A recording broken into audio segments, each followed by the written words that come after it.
Hello, students of class 7. Today I am teaching you the last portion of chapter 4, heat and temperature. पहला question है कि write some application of conduction. Conduction के कुछ उपयोग लिखो। Conduction क्या है? ऊष्मा संचार की एक विधि है जिसको हिंदी में बोलते हैं संचालन विधि। In winter birds puff up their feathers, thus a large amount of air trapped which does not allow body heat to escape. जाड़े के दिन में देखोगे चिड़िया जो अपने परों को फुला के बैठती है, उससे के अंदर क्या होती है कि बहुत ज़्यादा मात्रा में उसके शरीर के अंदर भीतर पर के अंदर में हवा भर जाती है और वो हवा बाहर के ठंडी हवा को शरीर तक नहीं पहुंचने देती है और शरीर की भीतरी गर्मी को बाहर नहीं निकलने देती है। इस तरह यहाँ कंडक्शन को रोक करके काम होता है। Eskimo make igloo out of snow where large amount of air is trapped which act as insulator. Eskimo जो होते हैं वो इग्लू नामक घर बनाते हैं, उनके घर को इग्लू कहते हैं। ये बर्फ़ से बनाते हैं बर्फीले प्रदेशों में। तो वो गोल सा घर रहता है और एक छोटा सा छिद्र बना देते हैं भीतर जाने आने के लिए। नीचे झुक करके काफ़ी सरक करके अंदर जाते हैं वो, तो उसमें वायु भर जाती है और उस वायु के कारण क्या होता है कि बाहर की जो ठंडी हवा है वो अंदर नहीं जा पाती है और ना ही अंदर की जो गर्माहट है वो बाहर नहीं निकल पाती है। और इस तरह से उन लोगों को आराम रहता है उस घर के अंदर रहने में। तीसरा है cooling coil of air conditioner and refrigerator. ये एयर कंडीशन जो होता है उसमें और रेफ्रिजरेटर यानी फ्रिज में कूलिंग कॉइल लगा रहता है।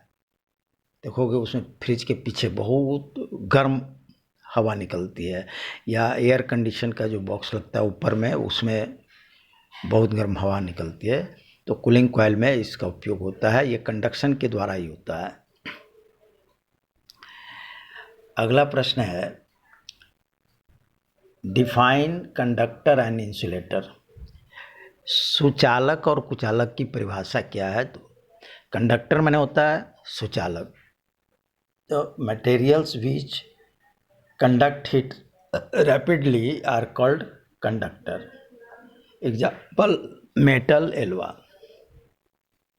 कह रहे कि वो पदार्थ जिसमें शीघ्र ही ऊष्मा प्रवाहित होती है तो उसको कंडक्टर यानी सुचालक कहते हैं। जैसे धातु, जितने तरह के धातु, लोहा, तांबा, एल्युमिनियम, सोना, चांदी, ये सभी, और एल्वा बोलते हैं मिश्र धातु को, जैसे पीतल है और कांसा है, ये सब क्या है? एल्वाएँ हैं। तो इनसे भी ऊष्मा संचार होती है। इंसुलेटर कहता है कि material which does not conduct heat at all are called insulator. यहाँ स्पेलिंग ज़रा देख लेना।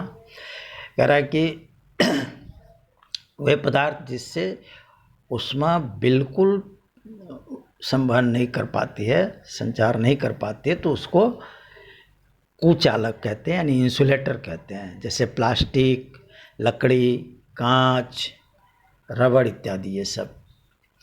तीसरा प्रश्न है what is convectional current. Convectional current किसको कहते हैं? Conventional current is the cyclic movement of water and air during process of heating. कह रहा है कि पानी या हवा को गर्म करने समय जो उसमें बहाव उत्पन्न होता है उसको कन्वेक्शनल करंट कहते हैं। जैसे ज़मीन की सतह पर हवा सटी रहती है, जब ज़मीन गर्म हो जाता है तो जो हवा ज़मीन से सटी रहती है वो सतह से हवा गर्म होकर ऊपर उठती है और ऊपर की ठंडी हवा नीचे जा कर के फिर वो गर्म होती है। इस तरह से लहरें उठते रहती है गर्म हवाओं की। तो इसी तरह से पानी में होता है, पानी भी ऐसे ही गर्म होता है तो इसी को कन्वेंशनल करंट कहते हैं। अगला प्रश्न है वेंटिलेशन। वेंटिलेशन किसको कहते हैं?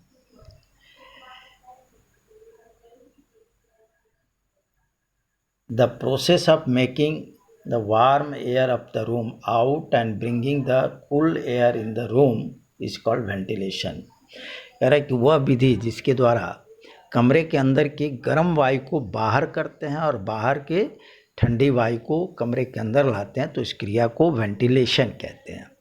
इससे कमरा जो है ठंडा रहता है।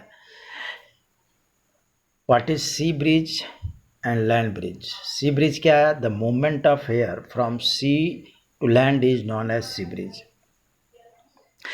समुद्र के किनारे जाओगे, देखोगे दिन के समय में समुद्र की ओर से हवा जमीन की ओर आ रही है, इसी को सी ब्रिज कहते हैं। ये दिन के समय में होता है, क्योंकि दिन के समय में सूरज की गर्मी से ज़मीन बहुत जल्दी गर्म हो जाता है, जबकि पानी जल्दी गर्म नहीं होता, वो ठंडा रहता है। तो ज़मीन जब गर्म हो जाता है तो उसमें जो सटी हुई वायु है वो गर्म होकर के ऊपर उठ जाती है, तो जो खाली जगह बचता है उसको भरने के लिए समुद्र की ओर की ठंडी हवा चली आती है, तो इसी को सी ब्रिज कहते हैं। Land breeze, the movement of air from land to sea is known as land breeze, it occurs during night. कह रहा है कि रात के समय में हवा जो है जमीन की ओर से समुद्र की ओर बहने लगता है, इसी क्रिया को लैंड ब्रिज कहते हैं।